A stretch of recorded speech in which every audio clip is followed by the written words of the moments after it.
A day like any other. Erica Walker had always seen herself as a fighter.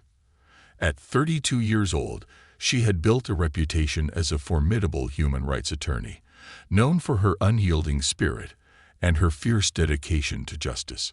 Navigating the complex world of law, particularly as a black woman, had not been easy, but every challenge only strengthened her resolve. With each case she took on, Erica became a voice for the voiceless, standing up for those who had been wronged by a system that often overlooked them. The day Erica discovered she was pregnant had been one of the happiest moments of her life. She and her husband, Michael, a software engineer, had spent countless nights discussing their hopes and dreams for their future family.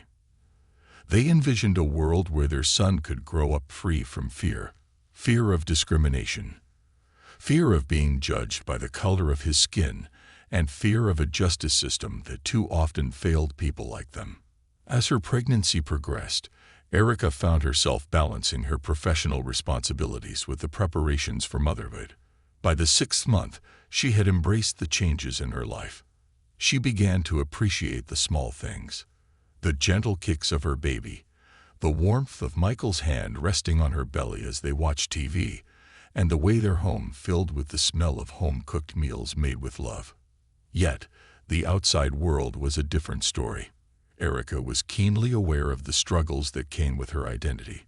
Every day, she faced the realities of systemic racism, often in the courtroom, but also in everyday interactions.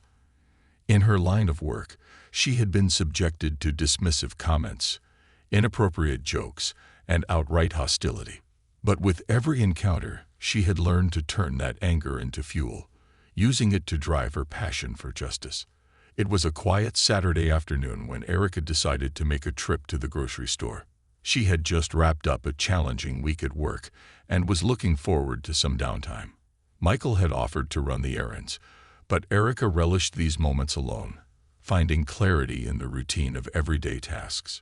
She loved the feeling of normalcy, especially as she prepared for the monumental change that lay ahead. As she drove through the sunlit streets, Erica felt a mix of excitement and peace. The world outside was vibrant. The flowers were blooming and children played in the parks. It was a reminder that there was beauty amidst the struggles. As she pulled into the grocery store parking lot, she couldn't help but smile, thinking of the intimate dinner they had planned to celebrate the upcoming arrival of their son. After parking her car, Erica took a moment to breathe deeply, feeling her baby move inside her. The familiar flutter brought a warmth to her heart. "We're almost there, little one," she whispered softly, gently cradling her belly. With that small act of reassurance, she began to walk toward the entrance of the store, unaware of the shadow lurking just beyond the store's threshold. Inside the grocery store, Erica was in her element. She moved through the aisles with ease, picking out fresh vegetables, ripe fruit, and her beloved almond milk. Each item felt like a small step toward creating the nurturing environment she wanted for her baby. As she loaded her cart, she caught glimpses of other shoppers, families laughing, kids reaching for snacks, and friends catching up. However, as she approached the checkout, fatigue began to wash over her.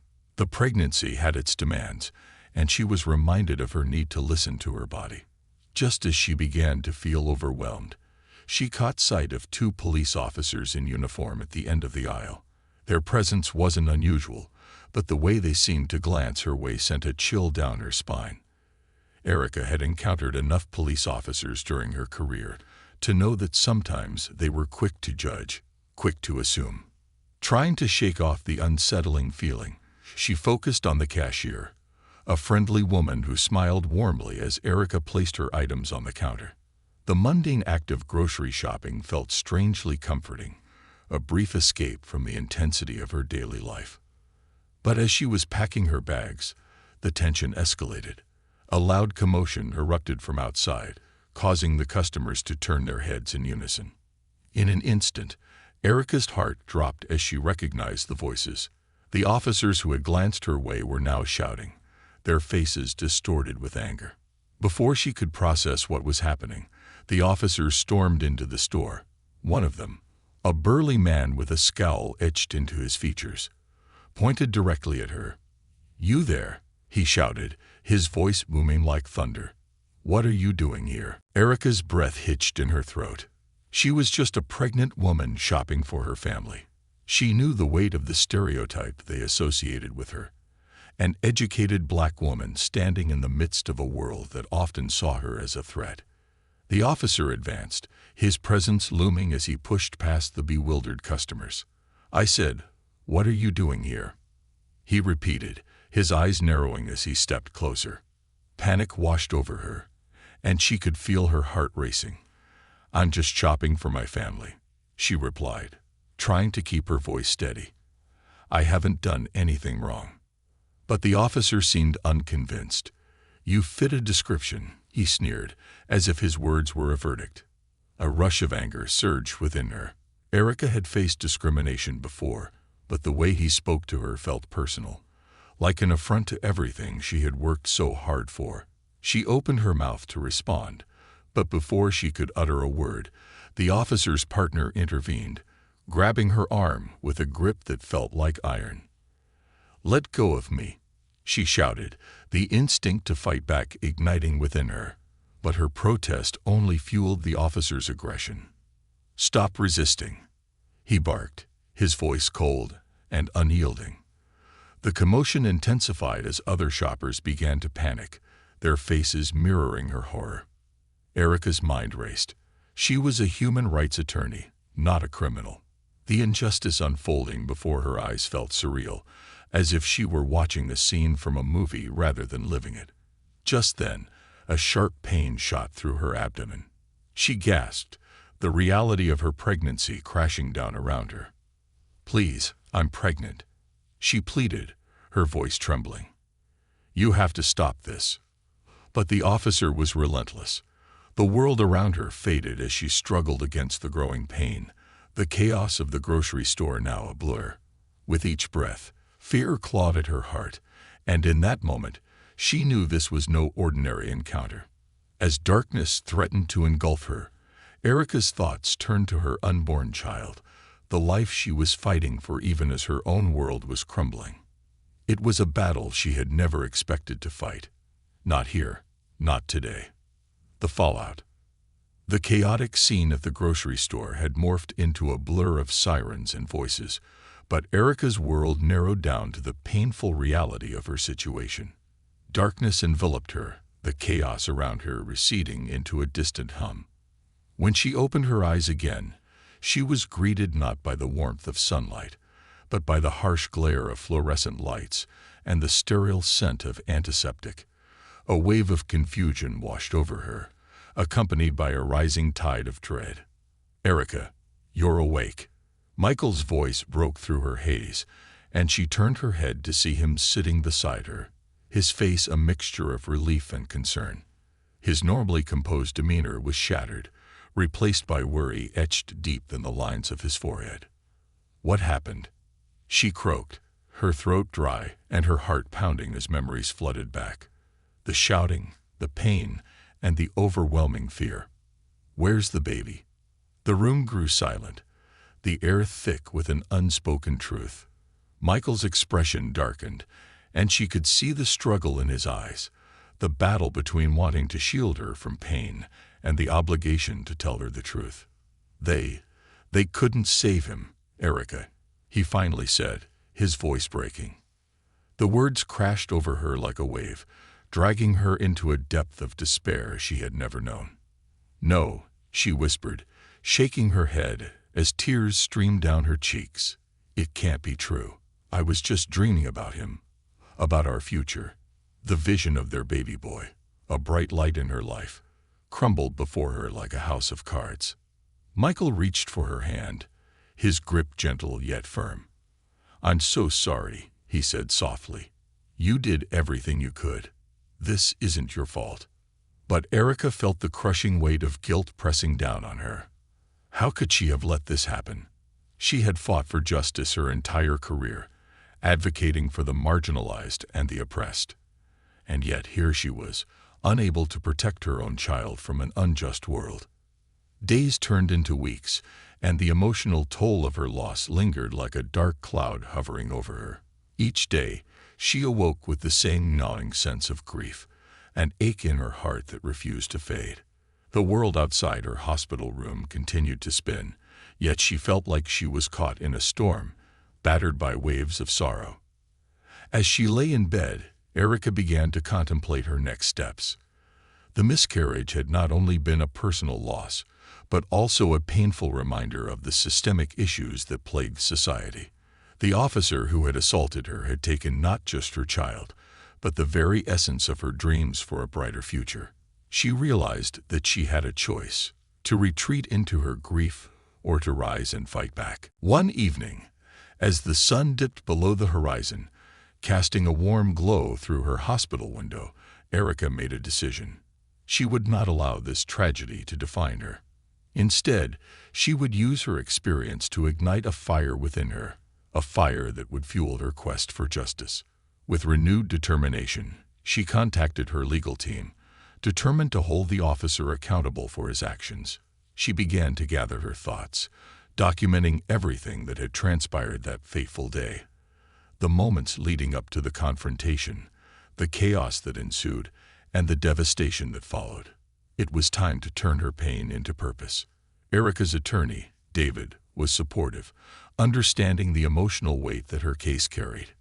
"Erica, this is going to be a difficult journey, but your voice matters," he reassured her. "Your story can inspire change, and we can use it to shine a light on the systemic issues within law enforcement." As they began to prepare for the lawsuit, Erica delved into research about police brutality and systemic racism. She reached out to organizations dedicated to civil rights, connecting with others who had faced similar injustices. The more stories she heard, the more determined she became. She was not alone in this fight. There were countless individuals whose lives had been shattered by the same systemic issues she was now facing. Days turned into weeks, and Erica found herself in meetings with activists, community leaders, and fellow attorneys. They strategized about how to approach her case, how to frame it in a way that would resonate with the public and push for real change. Each interaction fueled her resolve, igniting a passion within her that had been dimmed by grief. With every meeting, Erica began to transform her pain into a rallying cry. She envisioned press conferences where she would speak not only for herself, but for all the victims of police brutality. She imagined standing before a crowd, her voice strong and unwavering, as she recounted the injustices that had befallen her. As her body healed, so did her spirit. Erica poured herself into her work, channeling her grief into advocacy. She began writing articles, sharing her experiences on social media, and participating in community forums. Her story began to resonate with others who had faced similar struggles, and slowly, she built a network of support. But it wasn't just about her story, it was about sparking a movement. Erica organized community events, inviting speakers to discuss the impact of systemic racism and police brutality. She wanted to educate others, to empower them to speak out against injustices in their own lives. Through her efforts, Erica found a renewed sense of purpose. She was no longer just a victim. She was a warrior fighting for change. And with each passing day, she felt a flicker of hope. The world might have tried to break her, but she was determined to rise from the ashes. As her case moved forward, Erica began to attract attention from local media. Her story spread, and she received invitations to speak at various events. With every opportunity, she shared her message of resilience and justice, urging others to join the fight against systemic oppression. Finally, the day arrived for the first hearing regarding her case against the police department. Erica sat in the courtroom, her heart pounding as she prepared to confront the officer who had changed her life forever. She was ready to face him, to demand accountability for the pain he had caused. As she walked into the courtroom, she felt a surge of determination coursing through her veins. This was her moment, the culmination of her journey from grief to empowerment. And with each step she took, she knew she was not just fighting for herself, but for all those who had suffered in silence. Part 3. Confronting the Past. The courtroom buzzed with energy as Erica took her seat at the front, her heart pounding in her chest. The room was filled with a mix of onlookers, reporters jotting down notes, activists murmuring to one another, and friends who had come to support her. Michael sat beside her, his presence a steady anchor as she prepared to confront the officer who had caused her unimaginable pain. Erica glanced around, taking in the serious faces of the judge and the lawyers. The air was thick with anticipation, and she felt a mix of nerves and determination. This was more than just a legal battle. It was a personal fight for justice for her child, and for all those who had been victimized by the very system that was meant to protect them. As the hearing began, the prosecuting attorney stood to present the case against the police department. Your Honor, today we seek justice for Erica Walker, a woman who was assaulted while simply going about her daily life. He began, his voice steady and authoritative. This assault, perpetrated by Officer Mark Jenkins, led to the tragic loss of her unborn child, a loss that has had devastating repercussions on her life. Erica felt the weight of the words as they hung in the air. She was no longer just a name. She was a symbol of resilience and a call for change. The prosecutor continued, outlining the details of the incident, and Erica couldn't help but relive that fateful day in vivid detail. The shouting, the pain, and the darkness that had consumed her. When it was finally time for Officer Jenkins to take the stand, Erica's heart raced. She had envisioned this moment countless times, but the reality of seeing him, the man who had stripped away her dreams, was more intense than she had imagined. As he walked to the witness stand, his demeanor was unrepentant, his posture rigid as the fight for justice. The sterile, antiseptic smell of the hospital had faded from Erica's senses, but the emotional scars were still fresh. As she lay in her bed, the ceiling above her seemed to mock her. Unmoving, cold, and indifferent.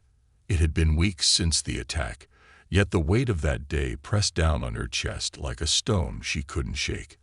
The physical pain had subsided, but the emotional agony lingered, threatening to consume her every time she closed her eyes. The loss of her child felt like a cruel punishment, a life stolen before it could even begin.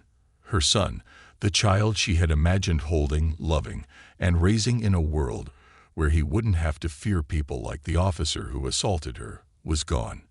And with him, the dreams she and Michael had spent months building evaporated like smoke.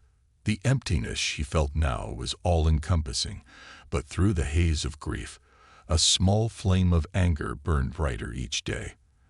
This anger wasn't destructive, though. It wasn't aimless rage. It was a focused, white-hot fury aimed at the injustice she had suffered, and at the system that allowed it to happen. The legal system, the same system that she had fought within her entire career, had failed her in the most personal, devastating way. But Erica was not someone who could easily be broken. She had fought for her place in the world, and for the rights of those whose voices went unheard. This fight was no different, except now it was more personal than any other battle she had waged. "Erica, are you sure about this?" Michael asked one evening, his eyes filled with concern as he sat beside her in their living room. She had just finished speaking with David, the attorney she'd hired to pursue legal action against the police department and the officer who had assaulted her. Erica turned to face him, her eyes clear and resolute. "I have to do this," she said softly, but with a firmness that left no room for doubt. "It's not just for me. It's for our son, for every person who has ever been brutalized or marginalized. If I don't fight now, who will?" Michael sighed deeply, rubbing his face with his hands. He was a strong man, but this had broken him in ways he never thought possible. He wanted to protect Erica, but he knew better than to try and stop her when she set her mind to something. He admired her strength, her unyielding dedication to justice, even when the odds seemed insurmountable. "I just don't want to lose you again," he whispered, his voice cracking. Erica placed her hand gently on his, their fingers intertwining. You won't. I'm still here, and I'm going to keep fighting. I owe it to him. The decision to pursue legal action wasn't just about seeking compensation or retribution. It was about accountability. Erica wanted to expose the cracks in the system, the deep-rooted biases and institutional racism that allowed a police officer to look at a pregnant black woman and see a threat rather than a person. She wanted to ensure that what happened to her wouldn't happen to anyone else. In the weeks that followed, Erica found herself immersed in the preparations for her case. It was grueling, but in many ways, it was healing. Each piece of evidence, each legal strategy she discussed with David, felt like a step toward reclaiming the control that had been ripped from her that fateful day. She read through reports, statements, and case precedents with the sharp eye of a seasoned attorney. But this time, it was different. This time, it was her life, her body, and her child. Erica, we need to be prepared for a long fight, David cautioned during one of their many meetings. He was a grizzled veteran of civil rights law, with a reputation for taking on cases no one else would touch. The police department will likely try to discredit you. They'll dig into your past, question your credibility, and twist the facts.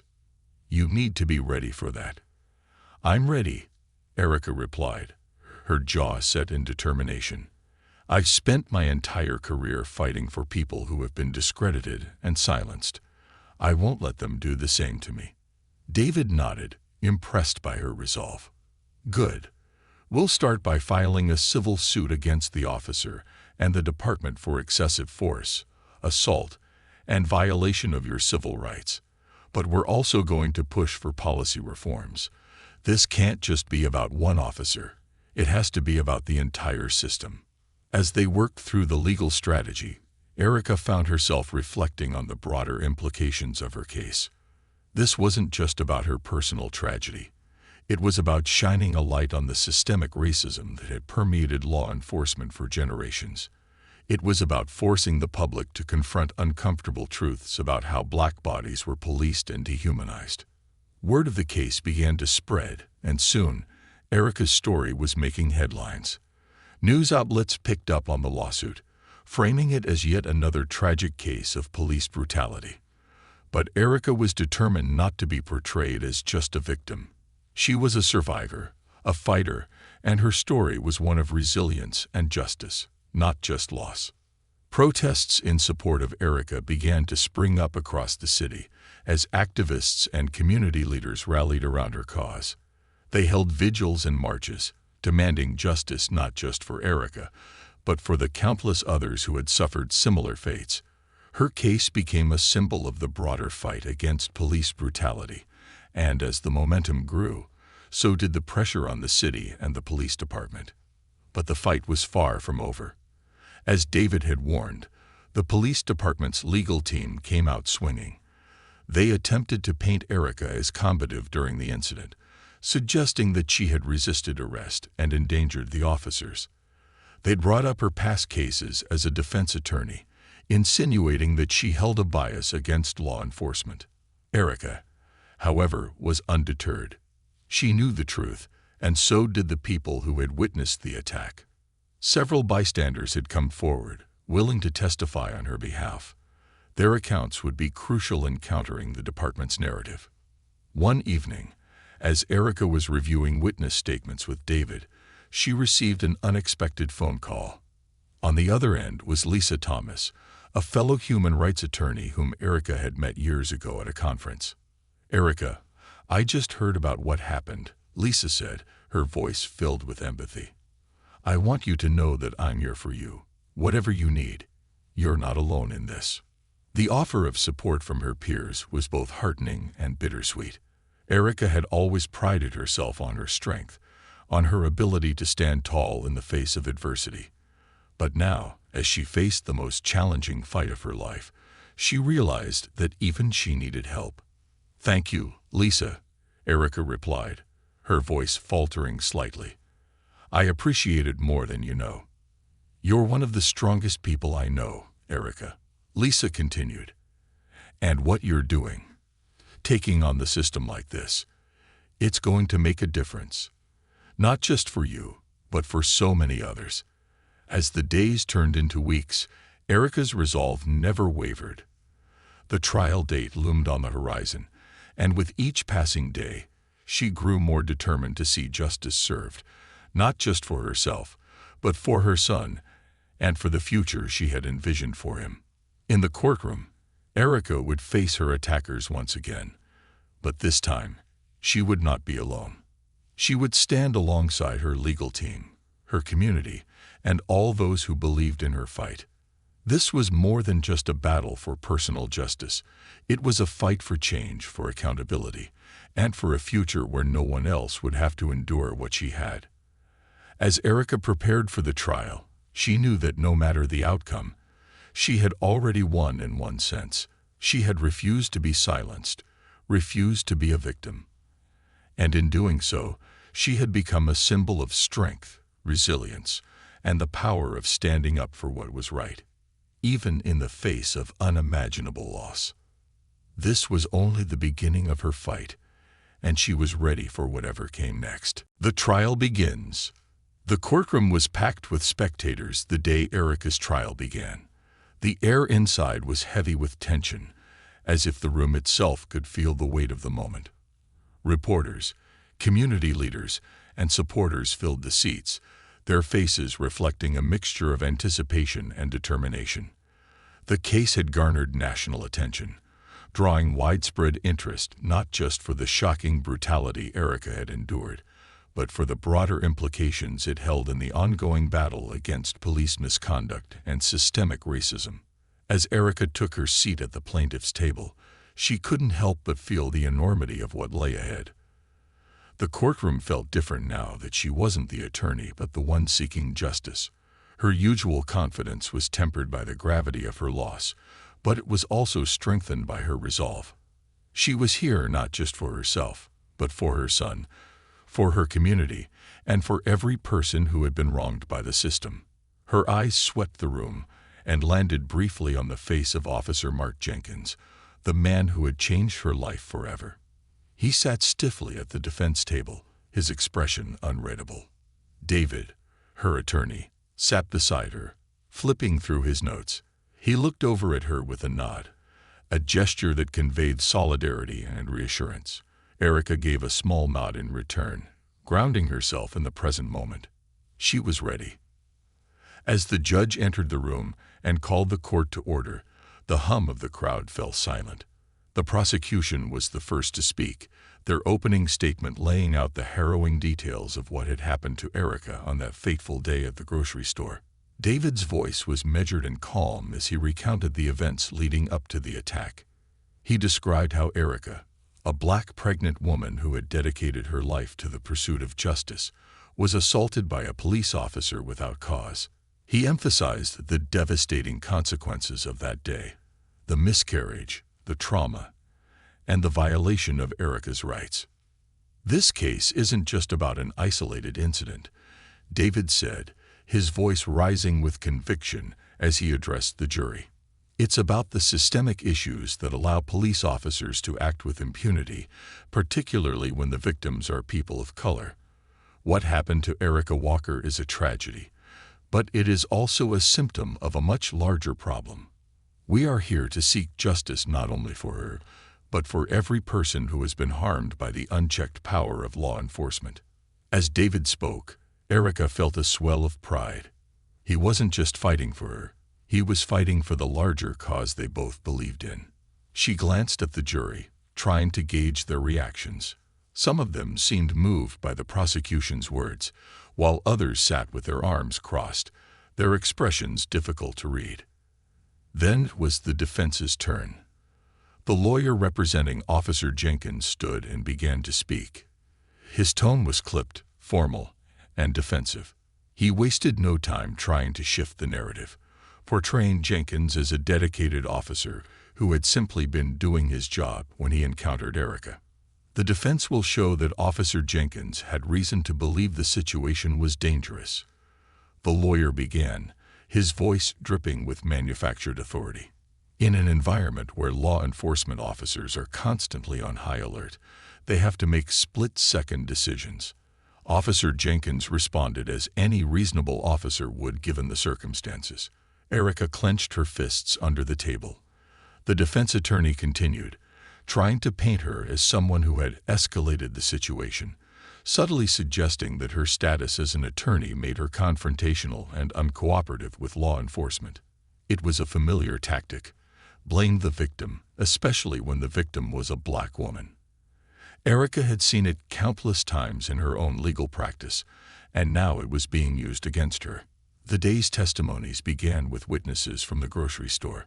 Several customers who had been present that day described the commotion, their voices steady as they recounted seeing Erica being manhandled by the officer despite her pleas for him to stop.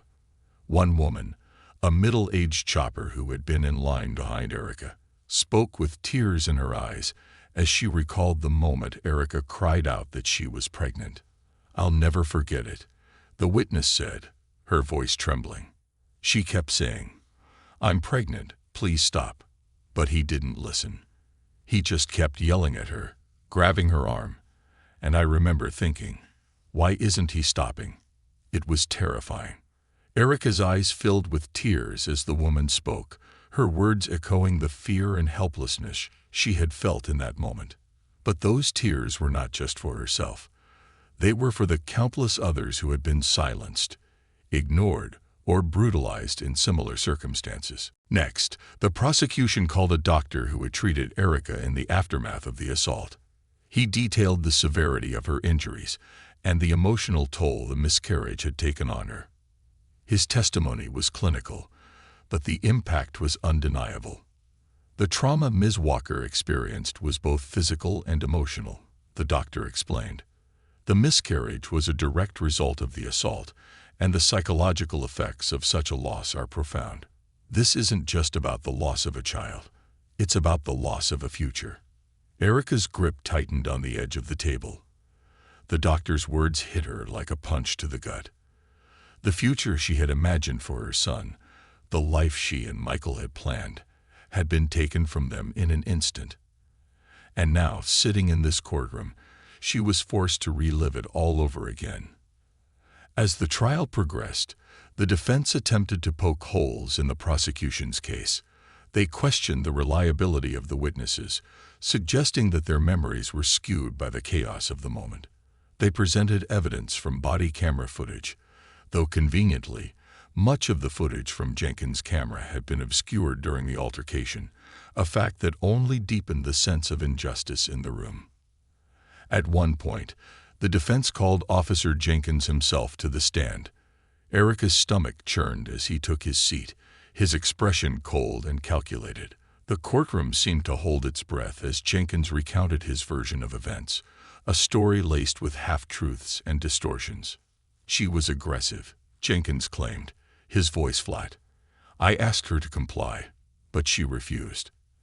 At that point, I had to make a decision. I was concerned for my safety and the safety of others in the store." Erica felt her blood boil. The audacity of his lies was infuriating. She had not been aggressive. She had been terrified. But the defense was relying on stereotypes, the angry black woman narrative that had been used time and time again to justify police violence. When it was David's turn to cross-examine Jenkins, the tension in the room reached its peak. David approached the witness stand with calm precision, his questions sharp and probing. "Officer Jenkins, you claimed you were concerned for your safety," David began, his voice steady. "But Ms. Walker was visibly pregnant, was she not?" Jenkins hesitated, his eyes flickering nervously. "I didn't notice that at first," he mumbled. "You didn't notice?" David pressed. "She told you she was pregnant multiple times. How could you not notice a woman who was 6 months pregnant?" Jenkins shifted uncomfortably in his seat. It was a chaotic situation. I had to act quickly. David didn't let up. "You acted quickly, but you acted without regard for her safety, didn't you? You grabbed her, you ignored her pleas, and as a result, she lost her child. Is that not correct?" The silence in the courtroom was deafening. Jenkins' face tightened, and for a brief moment, Erica saw a flicker of doubt in his eyes. "I was doing my job," Jenkins muttered defensively, "but the damage had been done." David stepped back, his point made. Erica felt a surge of gratitude for her attorney's tenacity. He had exposed Jenkins for what he truly was, a man who had abused his power, a man who had destroyed her life without a second thought. As the trial continued, Erica found herself emotionally exhausted, but she knew this was only the beginning. The road to justice was long, and it was fraught with challenges. But Erica had always been a fighter, and she wasn't about to back down now. The weight of the world felt heavy on her shoulders, but with each passing day, she grew stronger. The trial had brought her grief back to the surface, but it had also reignited her sense of purpose. This wasn't just her fight. It was a fight for every person who had been wronged by the system. And no matter what happened in that courtroom, Erica knew one thing for sure. She would not be silenced.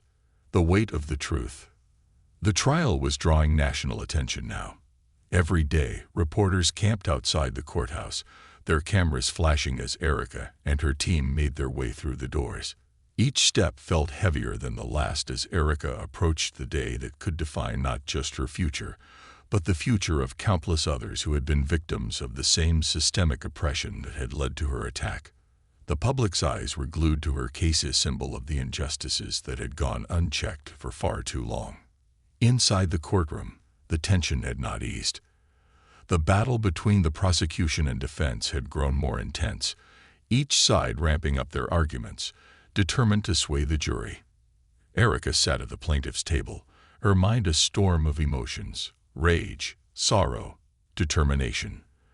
The days had turned into a blur of testimonies, cross-examinations, and evidence, but through it all Erica never wavered. She was prepared to see this through no matter how grueling the process became. But today was different.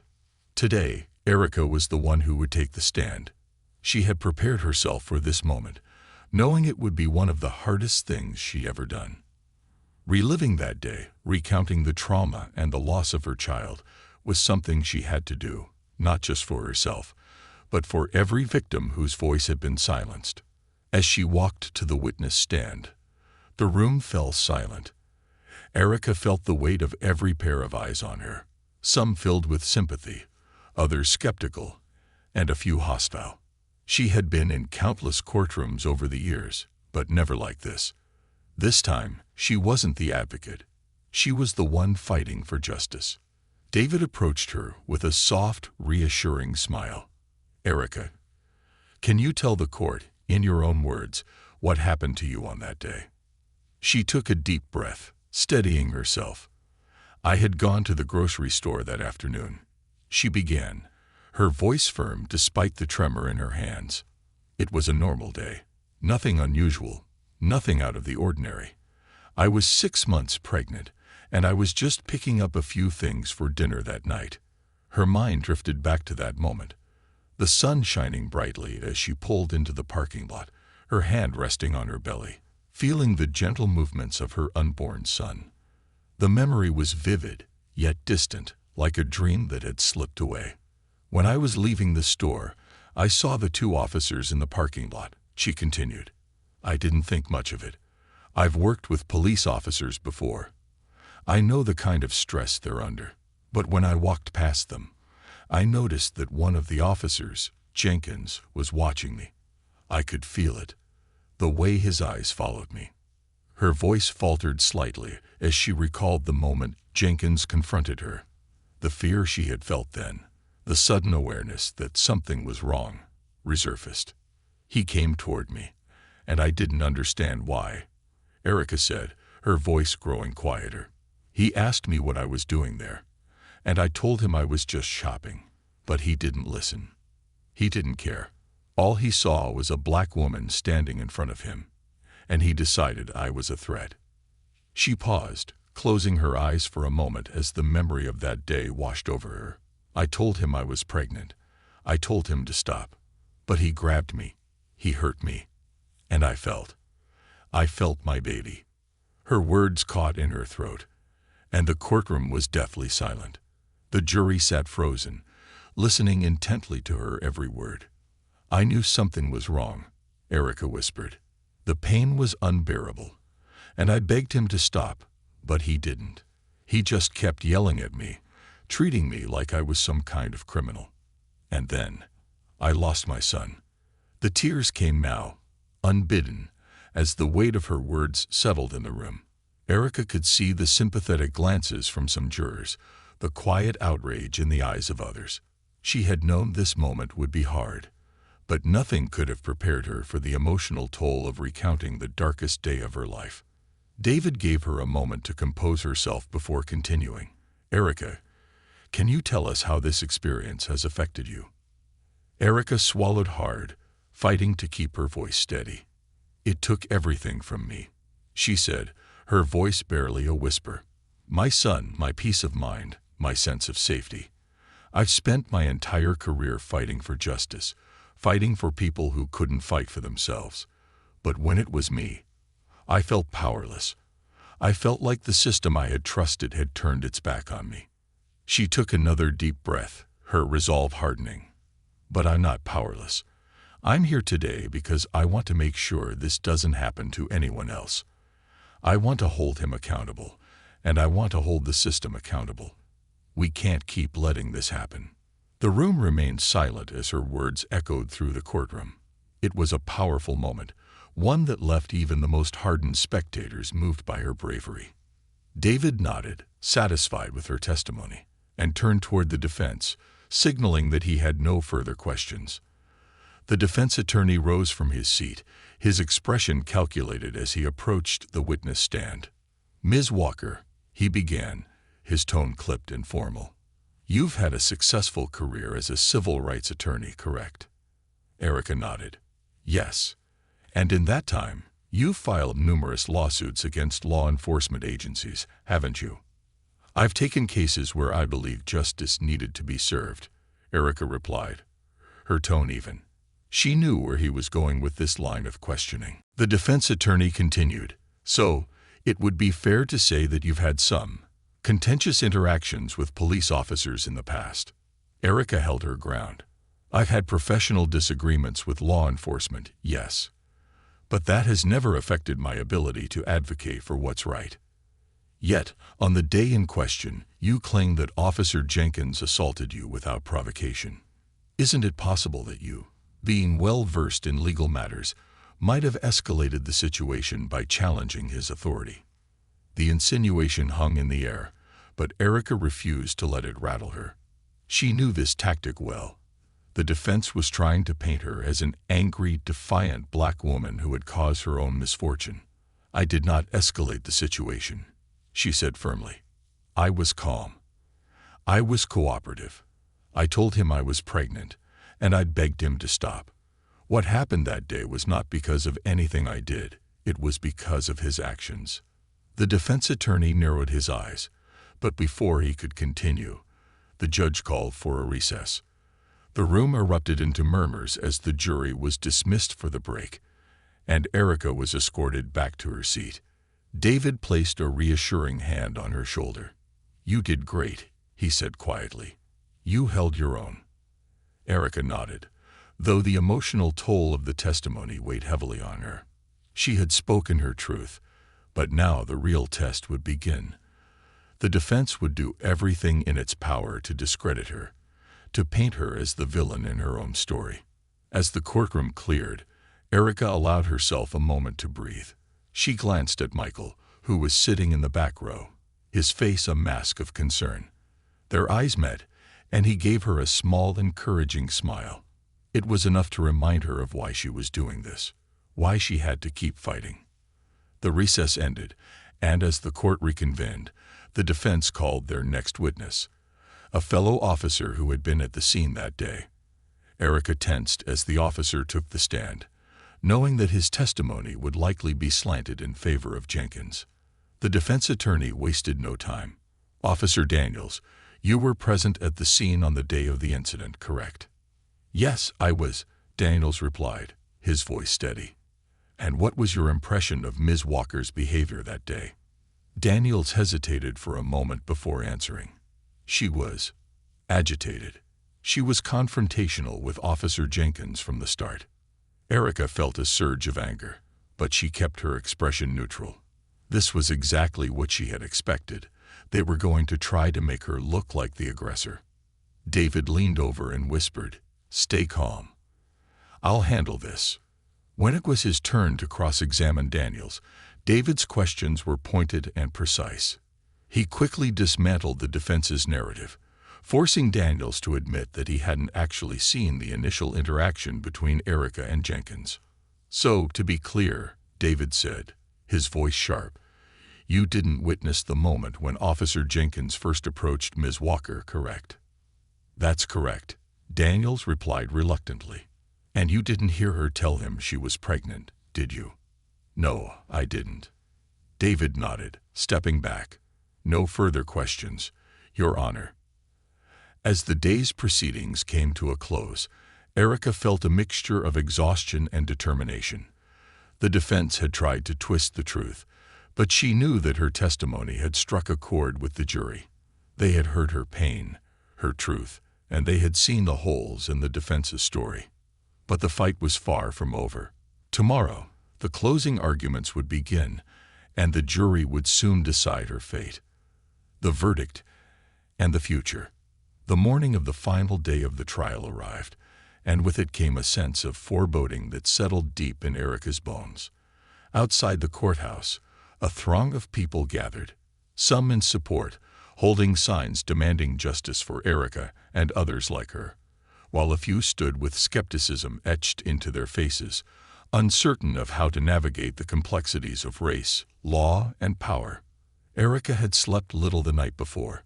Her mind had been racing, replaying every moment of the trial.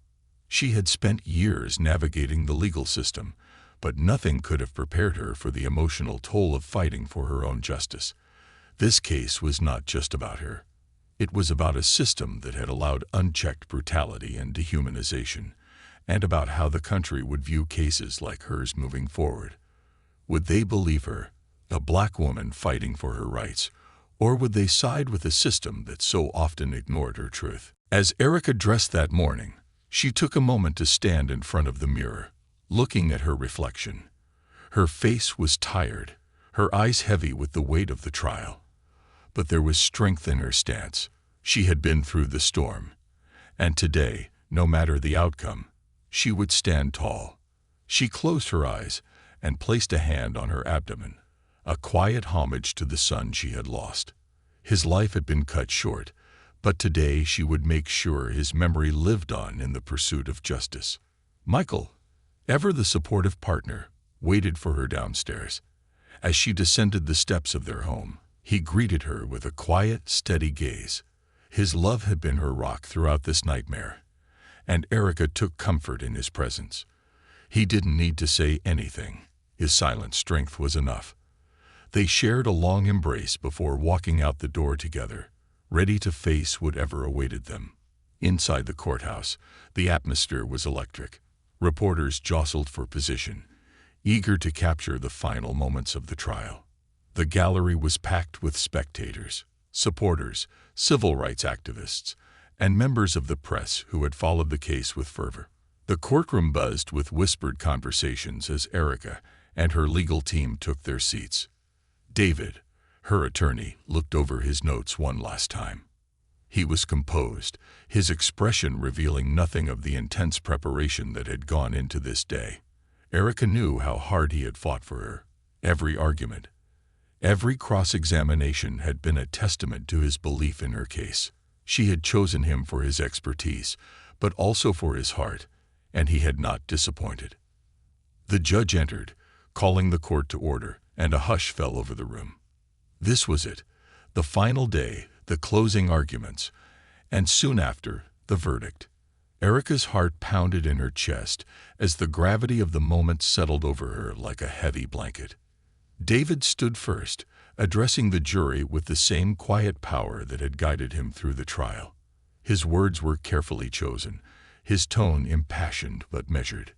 "Ladies and gentlemen of the jury," he began, pacing slowly as he spoke, "we've all heard the testimony. We've seen the evidence, and we know what happened to Ms. Walker that day. What happened to her was not an accident. It was not a case of misunderstanding or miscommunication. It was a blatant abuse of power. He paused, allowing his words to sink in. Officer Jenkins acted not as a protector of the law, but as an enforcer of his own prejudices. He did not see Erica Walker as a citizen deserving of respect and dignity. He saw her as a threat because of the color of her skin. He ignored her pleas, disregarded her humanity, and in doing so, he caused her the ultimate loss, the loss of her unborn child. Erica felt the room shift. The weight of David's words hung in the air like a dark cloud, and she could see the impact they had on the jury. Some of the jurors looked down, clearly uncomfortable with the truth they were being forced to confront. Others stared at David with unwavering attention, their expressions grim with understanding. David continued, his voice steady. This case is not just about Erica. It's about accountability. It's about holding those in power responsible for their actions, especially when those actions are rooted in prejudice and hatred. If we allow Officer Jenkins to walk away from this without consequence, what message are we sending? That it's okay to brutalize someone because of the color of their skin.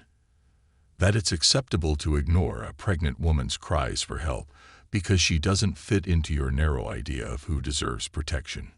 He turned toward Erica, his eyes filled with empathy. Erica Walker did not ask for this fight. She didn't want to be here. But she is here, and she's fighting, not just for herself, but for every person who has been wronged by a system that too often fails to deliver justice. You have the power to make this right. You have the power to send a message that this kind of brutality will not be tolerated. David returned to his seat, his closing argument leaving a heavy silence in its wake. The jury shifted in their seats, the enormity of their responsibility clear on their faces. Next, the defense attorney rose. His tone was cold, calculated, as he delivered his closing argument, trying to sway the jury one last time. Ladies and gentlemen, he began, what happened to Ms. Walker is tragic, and no one disputes that. But Officer Jenkins was doing his job. He acted in the way any reasonable officer would in a tense situation. Law enforcement officers are trained to make split-second decisions, and sometimes those decisions aren't perfect. He continued, his words falling like lead in the room. But you cannot convict a man for making a mistake in a high-stress situation. Officer Jenkins did not intend to harm Ms. Walker. He was doing what he believed was necessary to ensure his safety and the safety of those around him. This was not about race. It was about the duty of an officer to protect and serve. Erica's heart pounded in her chest as she listened to the defense. The words felt hollow, a last-ditch effort to shift the blame away from the man who had caused her so much pain. But the defense attorney pressed on, hammering home the idea that Officer Jenkins had simply been doing his job. When he finished, the judge gave the jury their final instructions before sending them off to deliberate. As the jury filed out of the courtroom, Erica felt a tightness in her chest. This was it. Now all she could do was wait. Hours passed. The clock on the wall ticked steadily, each second dragging out longer than the last. Erica and Michael sat in a quiet room with David, the weight of the impending verdict pressing down on them. There was nothing more to be said. They had done everything they could. Finally, a knock at the door signaled that the jury had reached a decision. Erica's stomach twisted as she rose from her seat, her legs feeling heavy as she walked back into the courtroom. The room was silent as the jury re-entered, their expressions unreadable. The four persons stood, holding the piece of paper that would determine the outcome of Erica's fight. The judge asked the jury for their decision, and Erica held her breath, her heart pounding in her ears. In the matter of Erica Walker versus Officer Mark Jenkins and the City Police Department, we the jury find the defendant liable. The words washed over her, a wave of emotion crashing down on her all at once. The room erupted in murmurs, but Erica could hardly hear them. She had won. Justice had been served. Tears welled in her eyes as Michael pulled her into his arms, holding her tightly. David placed a hand on her shoulder, his expression one of quiet triumph. Erica had fought for this moment. For her son, for herself, and for every person who had been silenced by a system that too often looked the other way. And now, she had won. But the victory was bittersweet. No amount of justice could bring back her child or erase the trauma she had endured. The pain would always be there, a constant reminder of the life she had lost. Yet in this moment, she knew she had made a difference. Her fight had not been in vain. As Erica walked out of the courtroom, the weight of the trial lifted from her shoulders. The reporters outside clamored for her attention, shouting questions and taking pictures, but she paid them no mind. She had said everything she needed to say in that courtroom. In the days that followed, Erica's case became a symbol of the fight for justice.